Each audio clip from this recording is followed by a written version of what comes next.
Terima kasih, Bu Ririn. Bismillahirrahmanirrahim. Alhamdulillahilladzi sadaqana wa'dahu wa awrathana al-arda natabawwa'u minal jannati haitsu nasha' wa ni'ma ajrul 'amilin. Wa taral malaikata haffina min hawlil 'arsyi yusabbihuna bihamdi rabbihim وقضي بينهم بالحق وقيل الحمد لله رب العالمين هو الذي أرسل رسوله بالهدى ودين الحق ليظهره على الدين كله وكفى بالله شهيدا أشهد أن لا إله إلا الله وحده لا شريك له وأشهد أن محمدا عبده ورسوله اللهم صل وسلم على سيدنا محمد وعلى آله وأصحابه ومن تبعهم بإحسان إلى يوم القيامة وقال الله تعالى في القرآن الكريم بسم الله الرحمن الرحيم ويوم يعرض الذين كفروا على النار أذهبتم طيباتكم في حياتكم الدنيا واستمتعتم بها فاليوم تجزون عذاب الهون بما كنتم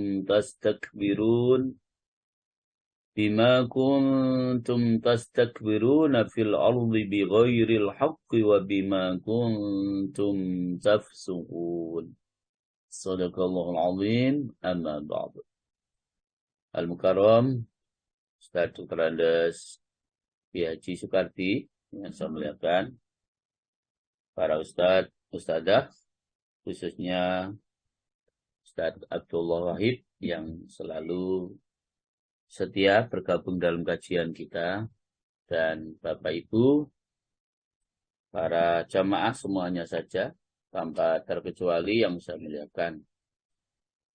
Syukur alhamdulillahirabbil alamin.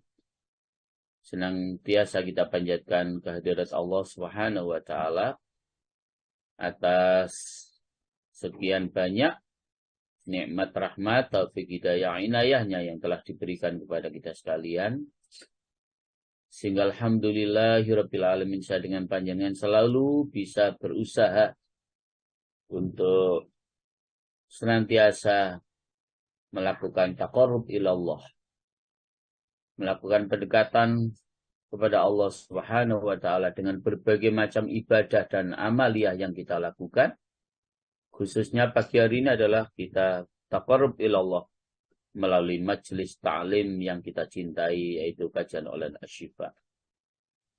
Mudah-mudahan aktivitas kita mulai dari subuh ini sampai besok ketemu subuh lagi, dan begitu seterusnya, mudah-mudahan selalu dalam ridho dan barokah Allah Subhanahu wa ta'ala. Allahumma amin ya rabbal alamin.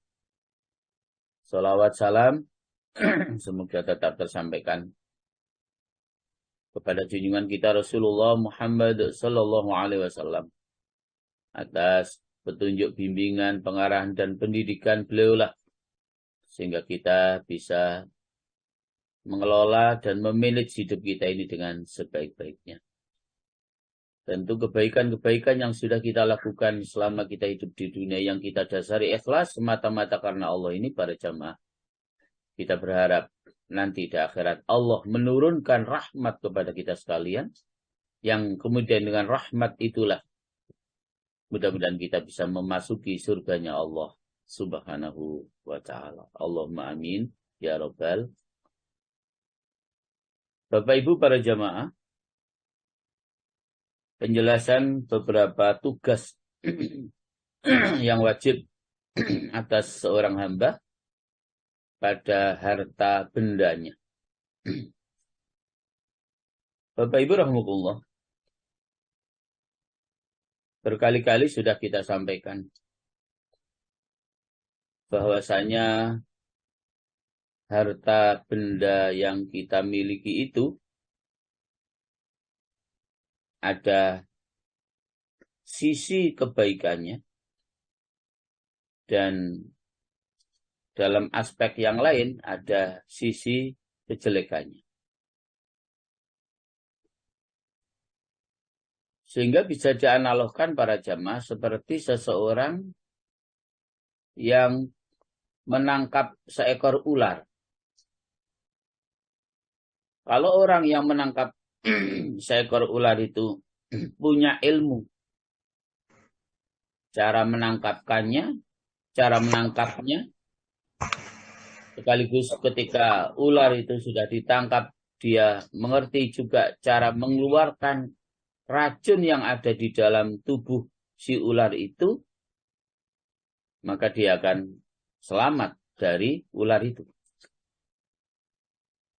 Tapi kalau kemudian orang yang lain tidak mengerti atau tidak punya ilmu cara menangkap ular, bahkan ketika ular itu tertangkap tidak ngerti pula bagaimana cara mengeluarkan racun yang ada di dalamnya, maka orang itu justru akan meninggal karena tersengat oleh racun ular tersebut. Demikianlah gambaran secara umum harta benda yang Allah Subhanahu wa taala berikan kepada kita sekalian. Akan bermanfaat jika kita mengerti, baik mengerti cara memperolehnya maupun mengerti cara mentasarufkannya, mengelolanya. Tetapi kalau kita mendapatkan harta benda itu dengan cara yang kita tidak pahami cara yang baik, bahkan mungkin setelah kita miliki juga kita tasarufkan, kita belanjakan dengan cara yang tidak baik, pasti akan menghancurkan kehidupan kita para jemaah. Itulah harta benda.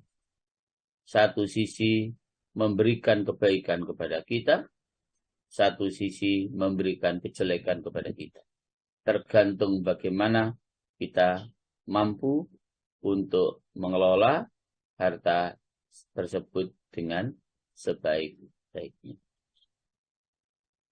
Maka begitu juga kita semua para jemaah. Tidak akan bisa terlepas dari racun harta yang kita miliki. Jadi sekali lagi, begitu pula kita para jamaah tidak akan bisa terlepas dari racun harta yang kita miliki. Kecuali dengan cara kita menjaga diri atas 5 hal. Kecuali kita mampu menjaga diri atas 5 hal atau 5 tugas. Sehingga kita tidak terkena racunnya harta benda kita. Apa saja 5 hal yang harus kita lakukan agar kita tidak mendapatkan racun daripada harta benda kita? Pertama para jemaah, hendaknya ia mengerti maksud harta dan untuk apa harta itu dijadikan. Dan bahwasanya ia tidak membutuhkan kepada harta, sehingga ia berusaha dan tidak memeliharakannya, kecuali sekedar keperluannya. Jadi para jamaah, hal pokok yang pertama yang harus kita pahami agar kita tidak terkena racunnya harta kita, apa? Kita harus mengerti maksud harta dan untuk apa harta itu dijadikan oleh Allah. Ya. Jadi kita harus paham untuk apa harta itu dijadikan oleh Allah. Tentu pemahaman kita untuk apa harta itu dijadikan oleh Allah memang sebagai pelengkap untuk kesempurnaan hidup kita. Memang tidak ada para jamaah orang hidup itu yang tidak butuh duit. Ya. Justru istilah saya UUD, ujung-ujungnya duit. Ya. Ujung-ujungnya duit. Nah, penyempurna dalam kehidupan kita dengan Allah memberikan harta benda kepada kita itu adalah menjadi hal yang pokok bahwa harta itu dijadikan oleh Allah sebagai sarana untuk menyempurnakan hidup kita, dan bahwa harta itu dijadikan oleh Allah, tentu kita diperbolehkan untuk mengambil sekedarnya saja. Ya. Untuk mengambil sekedarnya saja. Sebab kalau berlebihan, dikhawatirkan kita tidak mampu mengelola harta yang Allah titipkan kepada kita itu dengan sebaik-baiknya. Kalau berlebihan. Itu ya. Jadi Allah menjadikan harta itu dengan maksud dan tujuan memang untuk melengkapi dan menyempurnakan serta memenuhi kebutuhan hidup kita dengan secukupnya. Dengan secukupnya. Gitu. Lah secukupnya itu apa? Nanti kita bahas berikutnya. Itu yang pertama. Yang kedua para jamaah, hendaknya kita jaga dari mana masuknya harta kita itu.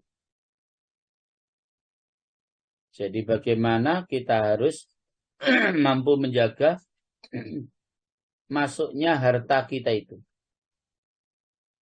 Tentu maksudnya para jamaah, jangan sampai kita mendapatkan harta itu dengan cara yang haram. Jangan sampai kita mendapatkan harta itu dengan cara syubhat. Karena syubhat itu para jamaah adalah lebih mendekati kepada haram daripada mendekati kepada halal. Itulah syubhat. Jadi barang yang tidak jelas kehalalannya dan keharamannya itu adalah lebih dekat kepada haramnya daripada lebih dekat kepada halalnya. Apa artinya para jamaah? Kalau harta benda yang kita miliki ini kita peroleh dengan cara yang haram. Cara-cara yang tidak dibenarkan di dalam syariat agama kita. Sama sekali tidak berbuah apapun. Kalau harta benda yang kita peroleh itu dengan jalan yang tidak dibenarkan di dalam syariat Islam. Kita peroleh dengan jalan yang haram. Kita peroleh dengan jalan yang syubhat. Ya. Kita peroleh dengan cara orang-orang memberikan suap kepada kita, mensogok kita. Ya. Kalau seperti itu yang terjadi dan ada pada harta benda yang kita miliki para jamaah, tentu sekali lagi para jamaah, itu akan merusak harga diri kita. Itu akan merusak kehidupan kita. Jika kita mendapatkan harta itu dengan jalan yang tidak halal, dengan jalan yang tidak dibenarkan di dalam syariat Islam. Ini Pak Bas ini siapa ini? Pak Bas, kok ngaji itu tidak di-off-kan itu? Pak Bas, tolong di-off-kan.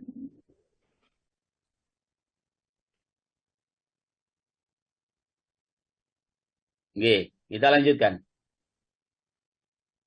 Itu racun yang harus kita jaga yang kedua, agar harta benda yang kita miliki tidak terkena racunnya. Maka harus kita jaga bahwa harta yang kita peroleh itu tidak dengan jalan yang haram, tidak kita peroleh harta itu dengan cara yang syubhat, dan tidak kita peroleh harta itu dengan berbagai cara-cara yang tidak dibenarkan di dalam syariat Islam. Yang ketiga para jamaah, mengenai ukuran harta yang dicarinya atau mengenai ukuran harta yang kita cari. Maka para jamaah, petunjuk dalam kitab Ihya Ulumuddin ini, kita tidak boleh terlalu memperbanyak, sekaligus kita tidak boleh terlalu mempersempit harta tersebut. Okay. Jadi tidak boleh terlalu memperbanyak dan tidak boleh terlalu mempersempit. Akan tetapi sekedar yang menjadi kewajiban kita untuk kita penuhinya. Sekedar untuk memenuhi kebutuhan pokok yang memang wajib kita penuhi. Jadi kebutuhan tentang sandang, papan, ya, makan, pakaian, tempat tinggal, dan lain sebagainya, itu memang kebutuhan pokok. Ya. Nah, memang para jamaah, kebutuhan masing-masing orang itu tidak sama. Okay. Sehingga kalau berbicara soal kebutuhan ini, para jamaah, kebutuhan yang di luar daripada kebutuhan pokok tadi itu, para jamaah, ini memang ngapain kok dibelikan iki punya kok aneh ya. Kecil. Malah ya bagus yang gitu. Iki mana? Apanya yang aneh, Bu? Yang aneh apanya, Bu?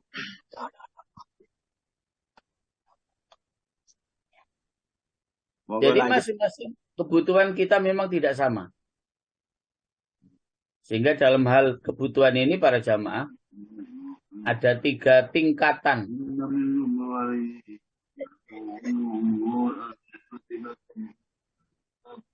Pak Bas, tolong di-off-kan Pak Bas. Kalau ngaji Pak Bas. Dari Pak tadi tidak didengar itu. Pak Bas sih. Tidak bisa, Pak. Tidak bisa matikan. Tidak bisa matikan. Berarti suaranya sedikit keras.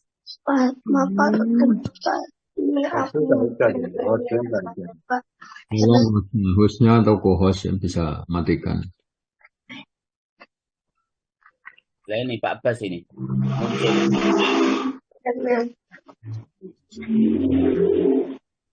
Gak apa-apa, agak jauh aja Pak Bas. Supaya gak masuk. Oke. Lanjut, Ge. Jadi ada tingkat kebutuhan yang rendah, tingkat kebutuhan yang menengah, dan tingkat kebutuhan yang tinggi. Jadi masing-masing orang itu para jamaah memang tingkat kebutuhannya tidak sama. Ada tingkat kebutuhan yang rendah, tingkat kebutuhan yang menengah, dan tingkat kebutuhan yang tinggi. Nah, jamaah, maka tidak mengapa kita memperbanyak harta tadi itu dalam rangka memenuhi kebutuhan yang tinggi. Misalnya, ada di antara para jamaah memang punya cita-cita untuk mendirikan pesantren misalnya. Nah, itu kan harus terpenuhi kebutuhan yang tinggi tersebut. Ya. Sehingga kemudian para jamaah pesantren itu akan dapat kita dirikan, akan dapat kita bangun, memang membutuhkan dana yang sangat banyak.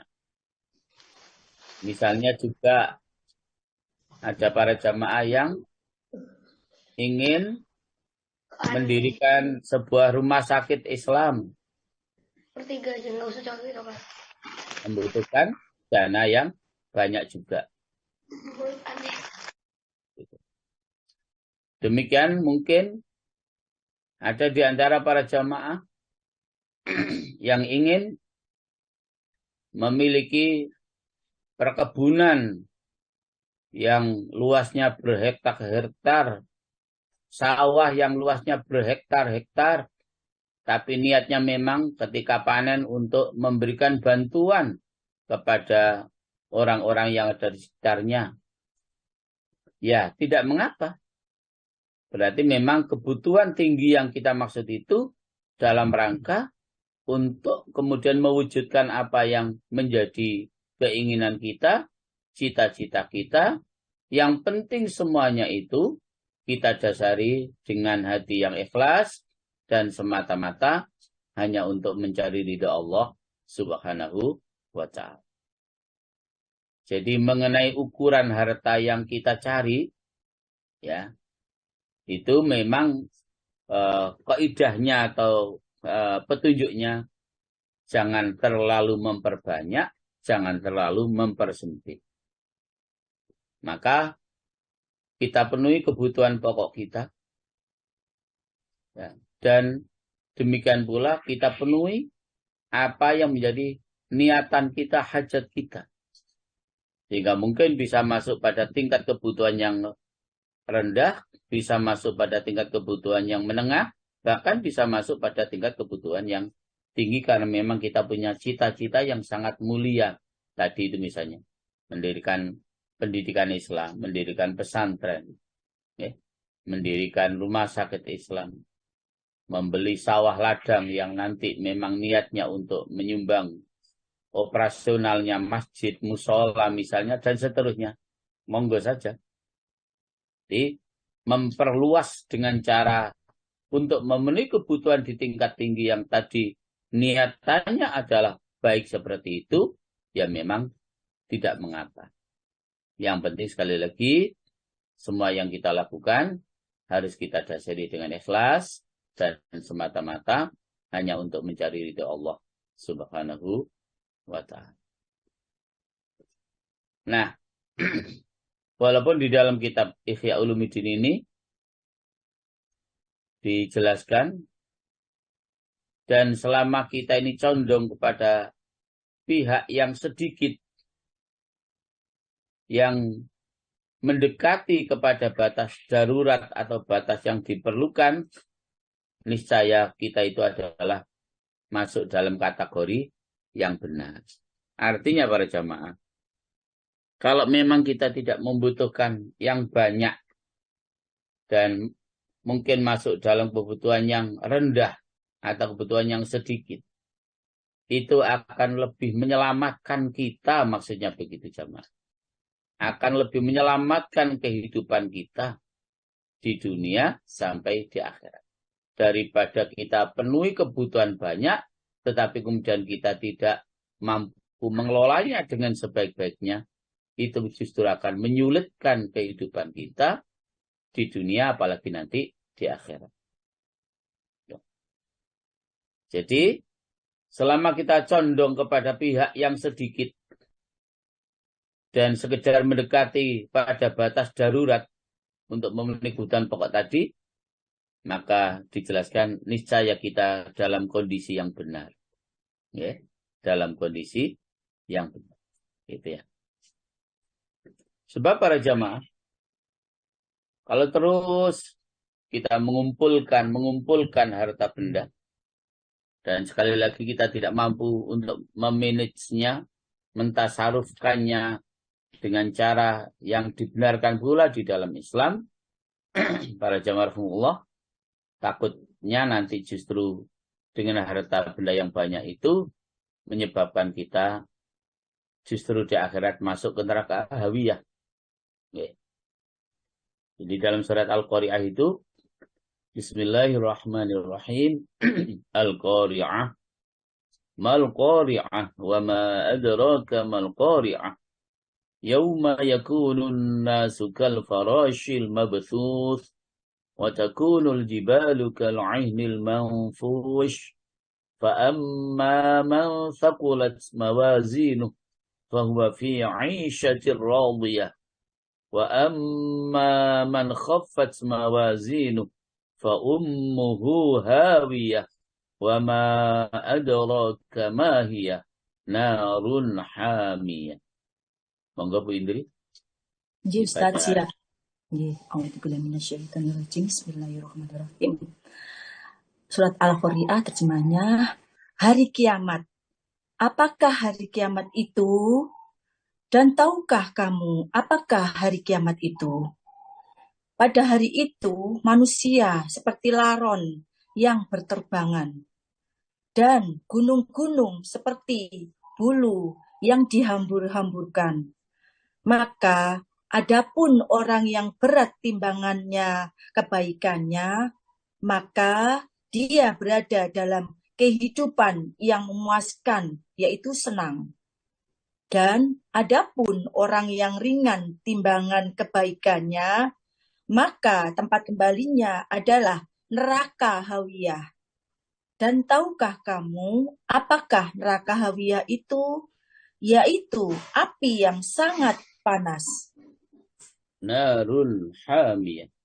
Api yang sangat panas. Itulah neraka hawiyah. Oke. Neraka hawiyah. Jadi para jamaah, jangan sampai justru karena bertumpuknya harta benda yang ada pada diri kita, menyebabkan kita masuk neraka hawiyah. Karena kita tidak mampu mentasarufkan dengan cara yang baik. Maka sekali lagi, orang yang condong kepada yang lebih sedikit, insya Allah lebih selamat begitu, dibandingkan dengan yang selalu condong lebih banyak, dan lebih banyak. Yang keempat para jamaah, agar kita tidak terkena racun harta benda kita, hendaknya selalu dipelihara harta itu dari segi keluarnya, hendaknya sederhana di dalam menginfakkannya atau membelanjakannya, dengan tidak memboros-boroskannya, tetapi tidak pula menghemat-hematkannya atau menyempitkannya perbelanjaannya. Jadi sebagaimana pada penjelasan sebelumnya, bahwa kita tidak boleh memang terlalu boros dalam membelanjakannya, tetapi juga kita tidak boleh terlalu mempersempit harta kita di dalam membelanjakannya. Dan yang baik adalah yang pertengahan di antara yang terlalu boros dan terlalu sempit, terlalu menyempitkan dalam pembelanjaan harta kita. Itu yang baik. Sehingga kembali dalam sebuah hadis yang umum, Rasulullah SAW dawuh, khairul umuri awsatuha. Sebaik-baik urusan itu, para jamaah, adalah yang pertengahannya. Tidak terlalu boros, tidak terlalu pikir. Tidak terlalu boros, tidak terlalu pikir. Apalagi kalau misalnya borosnya ini, para jamaah, adalah dalam hal-hal yang tidak halal. Ya, naudzubillah min dzalik. Ya. Jadi apalagi borosnya harta yang ada pada diri kita ini kita pergunakan kepada hal-hal yang tidak halal. Kepada hal-hal yang baik saja, tetap yang baik adalah tidak terlalu boros, tidak terlalu sempit. Berada di tengah-tengahnya. Oke. Itu para jamaah. Karena memang tentu di antara perintah Allah yang juga harus kita perhatikan adalah kita dilarang meninggalkan dzurriyyatan dhi'afa, ya, generasi yang lemah. Memang lemah ini yang paling pokok adalah lemah iman, tetapi juga lemah ekonomi. Itu kita diwanti-wanti oleh Allah, jangan sampai meninggalkan dzurriyyatan dhi'afa, generasi yang lemah. Dalam surat An-Nisa ayat yang ke-9. Itu. Bahkan dalam sebuah hadis kita juga diberikan petunjuk oleh Rasulullah SAW, selama bisa kita masih diperintahkan untuk bisa meninggalkan harta waris kepada ahli waris kita. Ya. Meninggalkan harta waris untuk para ahli waris kita. Ya. Selama bisa. Karena memang soal harta ini para jamaah ya seperti itu. Kalau kita terlalu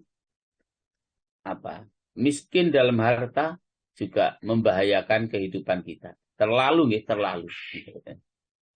Sehingga walaupun ini ada yang mengatakan bukan hadis, tapi nyatanya itu terjadi dalam kehidupan kita di tengah-tengah masyarakat. Kadal faqru ayyakuna kufur. Hampir-hampir saja kefakiran itu menyebabkan seseorang itu menjadi kufur. Jadi Masya Allah. Dan karena itu kemudian apa yang terjadi,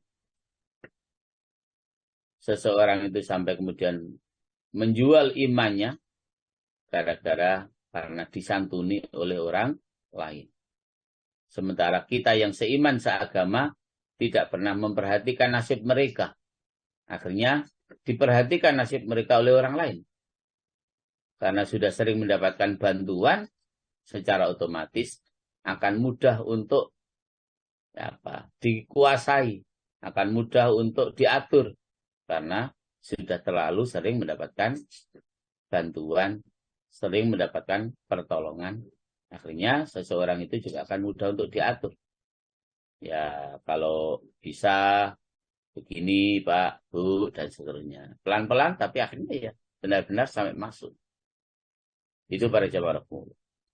Jadi karena itu, hendaknya kita selalu memelihara harta kita ini saat kita mengeluarkan harta itu, jangan terlalu boros, jangan terlalu hemat.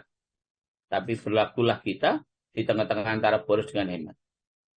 Apalagi tadi sudah saya sampaikan, kalau borosnya itu justru dipergunakan untuk hal-hal yang tidak diridhoi oleh Allah Subhanahu wa taala. Na'udzubillah min dzalik.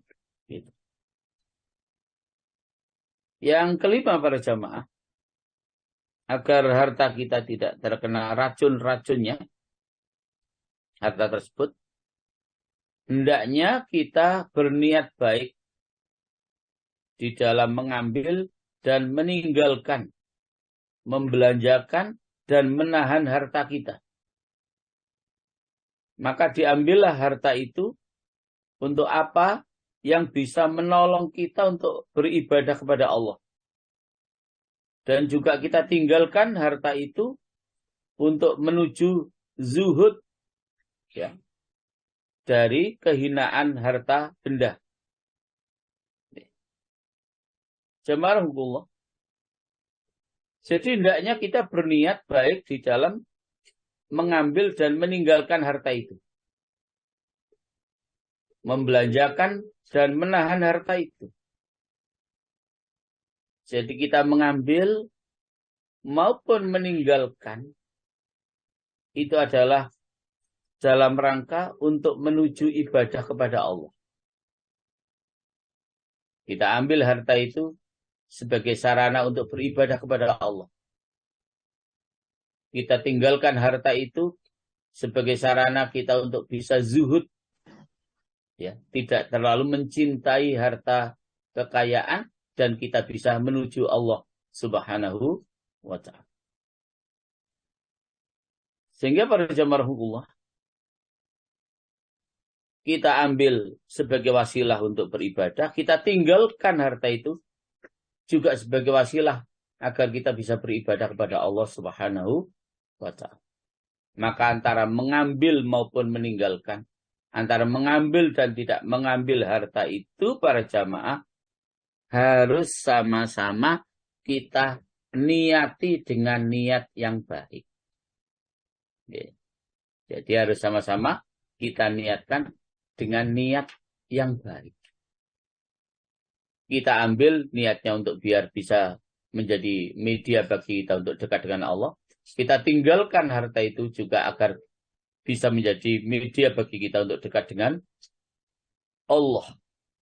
Maka kalau itu yang ada pada sikap dalam kehidupan kita, di dalam hal harta benda kita, maka kita tidak akan terkena racun-racun daripada harta benda kita tersebut. Karena itu pula para jamaah, Khalifah Ali radhiyallahu an pernah berkata, jikalau seseorang mengumpulkan harta semua yang ada di dalam bumi, di mana dengan harta itu ia mengharapkan keridhaan Allah Subhanahu wa ta'ala, maka dialah orang yang zuhud. Jadi zuhud itu bukan tidak punya harta. Tapi zuhud itu justru boleh orang itu memiliki harta yang banyak.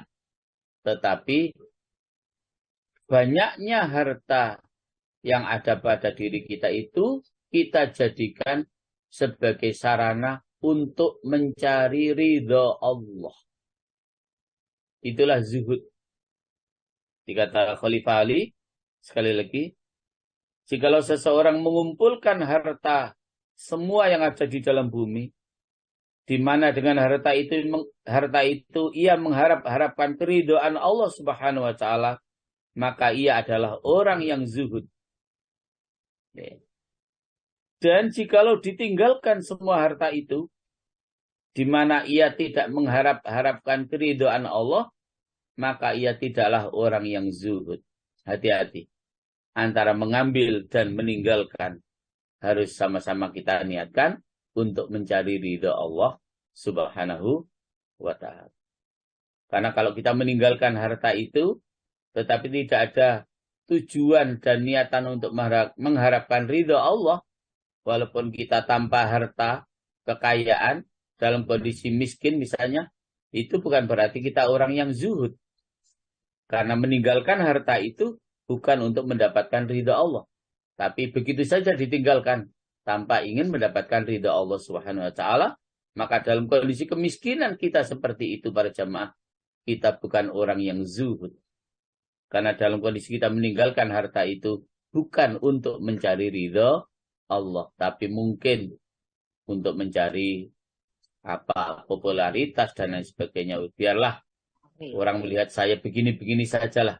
Nggak usah harus seperti teman saya yang lain yang memiliki harta benda yang sangat banyak. Tetapi biarlah saya biarlah seperti ini saja. Nah, niatannya bukan karena untuk mencari ridha Allah, tapi karena selain Allah. Walaupun kita dalam kondisi miskin harta benda, sekali lagi jamaah, bukan termasuk orang yang zuhud kita. Karena saat kita meninggalkan harta itu, bukan untuk semata-mata untuk mencari ridha Allah Subhanahu wa ta'ala. Makanya para jamaah rahimahullah, seluruh gerakan kita dan seluruh diam kita, saya ulangi lagi sekali lagi, seluruh gerakan kita dan seluruh diam kita, jamaah, itu semua harus kita niatkan karena Allah, untuk menuju ridha Allah, untuk menuju mendapatkan ma'unah Allah, pertolongan Allah. Gerak kita tujukan untuk mendapatkan ridha Allah. Diam kita juga kita niatkan untuk mendapatkan ridha Allah, untuk bisa dekat dengan Allah, untuk mendapatkan pertolongan Allah Subhanahu wa ta'ala. Maka para jamaah rahimahullah, tentu gerak kita yang karena Allah, diam kita yang karena Allah. Tentu hal tersebut memang tidak mudah untuk bisa kita lakukan. Jika dalam hidup ini kita tidak membekali diri kita dengan ilmu. Jadi kita akan sulit. Diam kita karena Allah, gerak kita karena Allah, itu akan sangat sulit bisa kita lakukan jika hidup kita ini tidak kita dasari dengan ilmu. Sehingga para jamaah rahimahullah, secara umum kita sudah sama-sama paham, justru ilmu itulah para jamaah yang akan menuntun kita, yang akan menunjukkan kepada kita untuk kita lakukan sesuatu hal, untuk kita diam dari sesuatu hal yang semuanya itu kita lakukan untuk mendapatkan Subhanahu wa ta'ala. Itu para jamaah hukum. Dan harta yang melebihi dari yang kita perlukan, Bawa tasnya di sini. Masukkan dulu sayup itu. para jamaah, Tasnya bawa sini, nanti masukkan kita bukunya dulu. niatkan Yang dulu tadi untuk kemarin, dapat tas ini masukkan. Tasnya dimanfaatkan bawa sini dulu. untuk Tasnya. kebutuhan orang lain.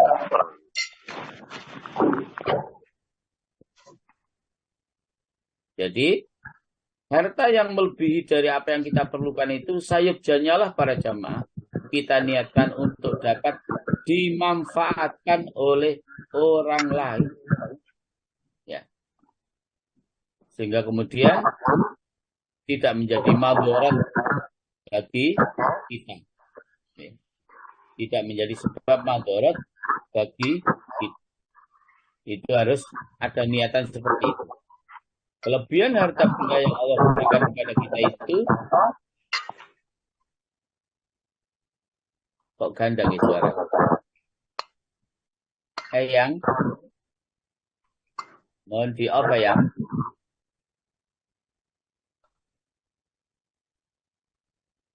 Halo? Ganda suaranya. Kok bisa masuk ke yang ini malah suaranya? Ya karena nggak di-off. Langge. Yang di-off-kan. Yang di-off-kan. Yang suaranya masuk yang. Yang suaranya masuk.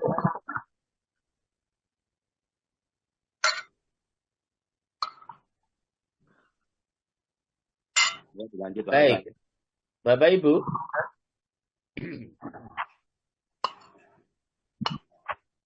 Memang ada banyak berselisih pendapat. Oke. Banyak berselisih pendapat di antara kita. Berselisih pendapat tentang mana lebih utama, orang itu kaya raya tetapi orang tersebut sangat bersyukur kepada Allah. Atau kita dalam kondisi miskin, tapi kita selalu sabar di hadapan Allah. Mana lebih utama? Ya. Jadi, orang yang kaya, tapi pandai bersyukur kepada Allah.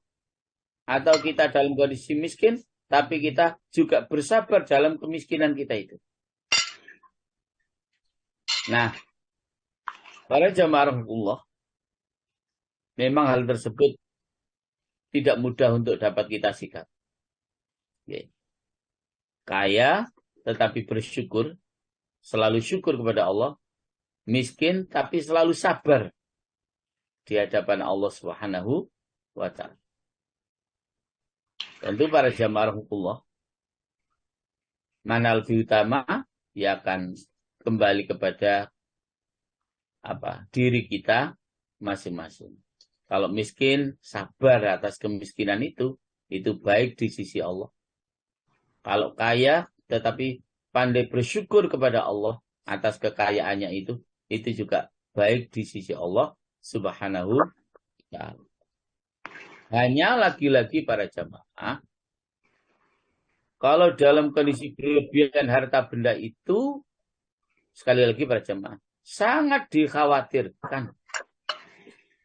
Kalau kemudian kita tidak mampu untuk mengelolanya dengan baik, sangat dikhawatirkan akan justru menjadi sebab bagi kita akan mendapatkan ya semacam kejelekan-kejelekan baik selama kita hidup di dunia ini, apalagi ketika nanti kita hidup di akhirat. Apalagi ketika kita nanti hidup di akhirat. Itu semakin mempersulit diri kita. Ketika kita ini tidak mampu memanage, mengelola, mentasarufkan harta benda yang Allah titipkan kepada kita itu dengan sebaik-baiknya. Bapak Ibu rahmatullah. Karena itu kita diingatkan dalam sebuah hadis Aisyah radhiyallahu an berkata,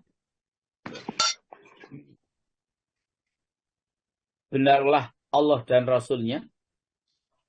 Maka ucapan Aisyah yang demikian itu sampai kepada sahabat Abdurrahman bin Auf. Kemudian ia bertanya kepada Aisyah radhiyallahu an, maka Aisyah radhiyallahu an menjawab, saya mendengar dari Rasulullah sallallahu alaihi wasallam, beliau bersabda, inni ra'aitul jannata fara'aitu fuqara al-muhajirin wal muslimun yadkhuluna sa'yan walam ara ahadan minal aghniyai yadkhuluha ma'ahum illa Abdurrahman bin Auf ra'aituhu yadkhuluha ma'ahum habwa. Hadis ini diriwayatkan oleh Imam Ahmad dan dari Siti Aisyah. Kata Rasulullah para jamaah, sesungguhnya aku melihat surga.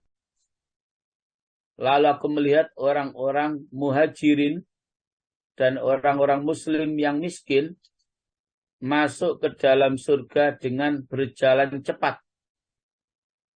Dan saya tidak melihat seorang pun dari orang-orang kaya masuk ke surga bersama-sama mereka. Artinya orang yang miskin masuk surga dulu, orang yang kaya tidak. Nanti tidak bersama orang yang miskin. Kecuali satu orang, yaitu Abdurrahman bin Auf. Saya, kata Rasulullah, melihat ia bersama mereka, bersama orang-orang miskin yang masuk surga tadi, masuk ke dalam surga dengan merangkak. Masya Allah. Jadi Bapak Ibu, ini yang harus menjadi fokus kita. Ya, untuk kemudian menjadi perhatian bahwa besok di akhirat itu digambarkan seperti Rasulullah. Seperti itu. Yang masuk surga itu kelompok orang-orang miskin dulu dan tidak bersama satupun orang yang kaya itu masuk surga bersama orang-orang miskin kecuali satu orang saja, yaitu sahabat Abdurrahman bin Auf, sahabat yang kaya raya. Dan ketika orang miskin masuk surganya dengan lari, dengan cepat, tapi Abdurrahman masuk surga bersama orang-orang miskin itu dengan merangkak. Ini Bapak Ibu yang kemudian harus menjadi pemahaman kita semuanya. Kurang baik seperti apa Abdurrahman bin Auf, sahabat yang kaya raya, yang kemudian mentasarufkan harta bendanya dengan luar biasa. Tetapi Rasulullah SAW masih menggambarkan hanya satu-satunya orang kaya yang bisa masuk surga bersama golongan orang yang miskin. Tetapi perbedaannya, kalau golongan orang-orang yang miskin begitu masuk surga dengan sangat cepat, tetapi Abdurrahman bin Auf dengan merangkak menuju ke surga Allah Subhanahu wa ta'ala. Nah, Bapak Ibu rahimahullah. Maka para jamaah, tetap saja kita kemudian kembali kepada harta benda yang kita miliki itu dengan cara yang hati-hati. Hati-hati dalam memperolehnya. Hati-hati dalam mentasarufkannya. Dan ini yang dimaksud bahwa kita memang boleh mengambil harta benda. Tetapi dengan sebanyak-banyaknya kita juga boleh mengambil harta benda dengan yang sedikit dan tentu kembali kepada kebutuhan kita masing-masing. Maka dijelaskan di dalam kitab Ihya Ulumuddin ini, ketika kita mengambil yang sedikit harta benda itu, kita akan lebih selamat begitu. Kita masuk dalam kelompok orang-orang yang benar, baik selamat hidup di dunia, selamat hidup di akhirat. Sebab yang terjadi kadang-kadang kenapa orang itu berbuat kejahatan, karena ada fasilitasnya. Karena ada sarana prasarananya. Sehingga orang tersebut berbuat keonaran, kejahatan, kejelekan. Tapi bagi kita yang memang tidak didukung dengan fasilitas, yang tidak didukung dengan sarana prasarana, ya mau berbuat onar dengan cara apa? Ya, sangat sulit. Sangat sulit untuk bisa berbuat kejelekan, berbuat onar itu akan sangat sulit. Bapak Ibu para jamaah, maka tentu menjadi sebuah pilihan dan menjadi sebuah catatan bagi saya dengan panjenengan. Oleh karena itu, sebuah ayat yang tadi sudah saya sampaikan, telah sampai riwayat kepada kami bahwa sebagian orang ahli ilmu berkata, sesungguhnya akan datang pada hari kiamat suatu kaum atau golongan di mana mereka mencari kebaikan.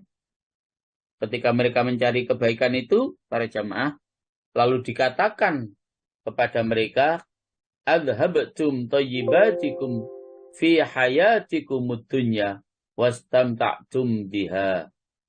Monggo Bu Indri, surat Al-Ahqaf, surat 46 Bu Indri. Ayat 20. Nggih, sekedar kita. Surat 46. Surat 46. Nggih. Ayat Ayat 20. 20 nggih. Siap. Dibaca lengkap artinya. Nggih.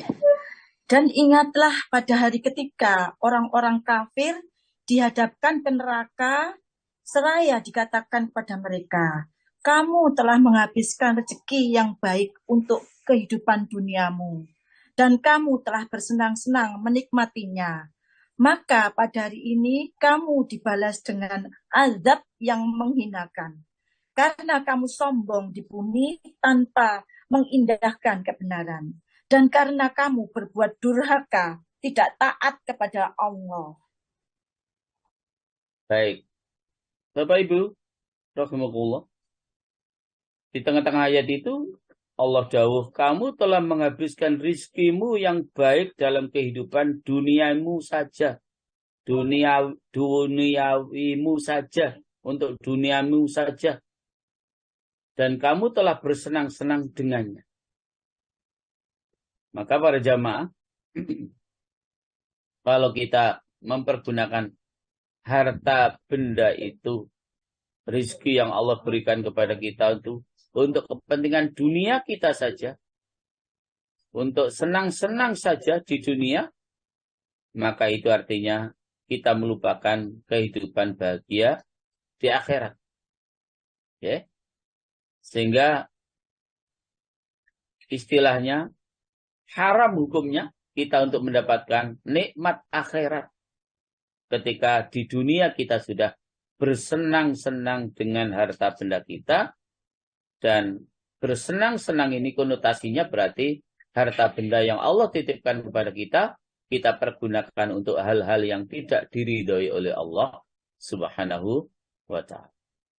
Memang ayat tadi objeknya adalah orang kafir. Yang memang selalu seperti itu. Mempergunakan harta bendanya di jalan yang tidak diridhoi oleh Allah. Maka kita bisa mengambil ibrah. Jangan sampai kita seorang mukmin ini juga mempergunakan harta kita di jalan yang tidak diridhoi oleh Allah Subhanahu wa ta'ala. Kalau kemudian tujuan hidup kita di dunia ini untuk kita nikmati kesenangan-kesenangan dengan harta benda yang kita miliki, sekali lagi haram hukumnya kita akan mendapatkan kesenangan kehidupan kita di akhirat. Jadi jangan kita habiskan harta benda kita hanya untuk memenuhi kesenangan-kesenangan kehidupan kita di dunia yang kemudian menyebabkan kita lupa untuk mendapatkan nikmat di akhirat. Dan nikmat di akhirat itu tidak ada lain yang dimaksud adalah surganya Allah Subhanahu wa ta'ala. Okay? Jadi surganya Allah Subhanahu wa ta'ala. Maka Bapak Ibu, para jamaah rahmatullah, kita mesti berhati-hati di dalam mentasarufkan, mengelola harta benda yang Allah Subhanahu wa ta'ala titipkan kepada kita sekalian. Jangan sampai menjadi sebab hidup kita celaka di dunia, apalagi sampai celaka di akhir. Akhirnya para jamaah, sebuah hadis riwayat Imam At-Tirmidzi, Rasulullah Shallallahu Alaihi Wasallam, beliau dawuh, yadkhulu so'alikul muhajirin qabla aghniyaihimul jannah bi khamsati mi'ati amin. Orang-orang muhajirin yang miskin akan masuk ke surga sebelum orang-orang muhajirin yang kaya terpaut masa 500 tahun. Insyaallah. Dan ini sudah pernah saya sampaikan. Yes. Berbeda setengah hari. Setengah harinya di sana, di akhirat itu 500 tahun. Jadi orang-orang miskin muhajirin, itu lebih dulu masuk surga dibandingkan orang-orang kayanya muhajirin, terpaut 500 tahun. Karena memang, sekali lagi, pada saat kita dihisab oleh Allah, ya, dihitung oleh Allah amal ibadah kita, terutama yang terkait dengan harta benda itu, memang butuh waktu yang lama. Semakin harta benda yang kita miliki itu banyak, semakin lama hisabnya. Dan dalam sebuah hadis, lama saat dihisab itu sudah menjadi sebuah siksaan tersendiri buat kita. Jangankan kita menunggu lama, antri sampai 500 tahun.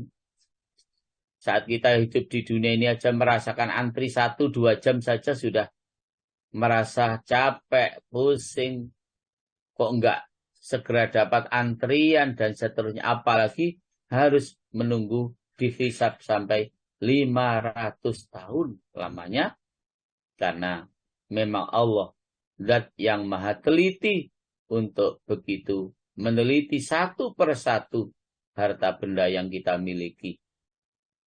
Dengan 2 pertanyaan dari Allah. Bagaimana cara kita memperoleh harta itu? Dan setelah sudah memperoleh, bagaimana cara kita mengelola harta itu? Itu yang menyebabkan kita sangat lama untuk dihisab oleh Allah Subhanahu wa ta'ala. Sehingga Rasulullah Shallallahu Alaihi Wasallam telah memberikan contoh doa yang barangkali sekali lagi doa ini jarang juga kita amalkan, jarang kita praktek. Jadi Rasulullah doanya adalah Allahumma ahyini miskinan. Ya Allah, hidupkanlah saya dalam kondisi miskin. Wa amitsni miskinan. Matikan saya juga ya Allah nanti dalam keadaan miskin. Waqsurni fi zumratil masakin. Dan kumpulkanlah ya Allah nanti saya di akhirat beserta golongan orang-orang yang miskin. Karena orang yang miskin itu terpaut 500 tahun masuk surganya lebih dulu dibandingkan kita yang dititipi harta benda yang sangat banyak. Apalagi ketika Allah menitipkan harta benda yang sangat banyak ini, tidak mampu kita tasarufkan di jalan kebaikan, di jalan kebenaran, di jalan yang tidak diridhoi oleh Allah Subhanahu wa ta'ala. Demikian Bapak Ibu para jamaah yang bisa kita sampaikan. Dan karena waktu, maka saya kembalikan kepada Bu Ririn. Monggo Bu Ririn.